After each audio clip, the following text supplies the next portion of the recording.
18-årige Alexander De Filippis kan godt lide at se tv i sin fritid.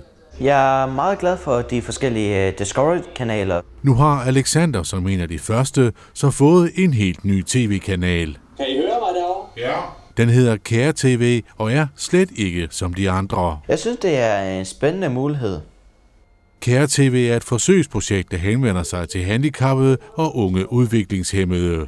Formålet er, at tv-kanalen skal erstatte en del af de hjemmebesøg, kommunen bruger tid på.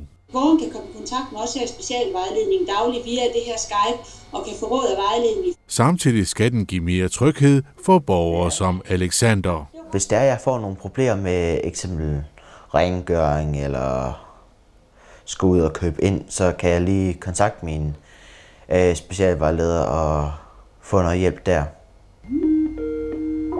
Ligesom mange andre kommuner er Horsens i gang med at afprøve ny teknologi på velfærdsområdet. Kære TV er et skridt på vejen, men det skal ikke helt erstatte kontakten mellem kommune og borgere.